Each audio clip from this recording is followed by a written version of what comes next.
il est important de revenir à la langue de départ d'un texte, parce qu'il y a des clés qui se perdent dans la traduction. Un cas remarquable, dont j'ai parlé récemment, est celui du tétramorphe.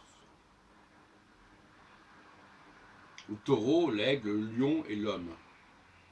Si on le dit en français, ou même en latin ou en grec, il y a des clés qui nous sont enlevées.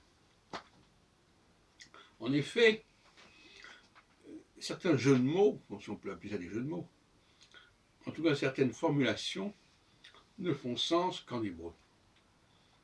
Par exemple, j'avais déjà signalé en 1976, dans Clé pour l'astrologie, c'est un ouvrage qui traitait justement, entre autres, de cette question, que le shin est propre au taureau et à l'aigle, parce qu'en hébreu, taureau se dit shor et l'aigle nécher. Donc on voit bien qu'il y a le sh dans les deux cas, qui correspond à la lettre hébraïque shin, qui veut dire d'ailleurs la dent. Et inversement, les deux autres personnages, le lion et l'homme, ici Arié le lion, Adam l'homme ici, et bien dans les deux cas, ces deux mots commencent par la lettre Aleph. Donc nous avons un groupe de deux, un binôme Aleph, face à un binôme Shin. Voilà. Donc on pourrait jouer aussi, on pourrait par exemple s'intéresser, je ne sais pas ce que ça vaut, quand dans les évangiles, quand on dit l'évangile, je ne veux pas préciser, Jésus dit à Pierre, tu es Pierre, et sur cette pierre, je fonderai mon église. On sait que son vrai nom au départ c'est Shimon, etc. Eh bien, il est possible qu'il y ait un jeu de mots sur le mot pierre en hébreu.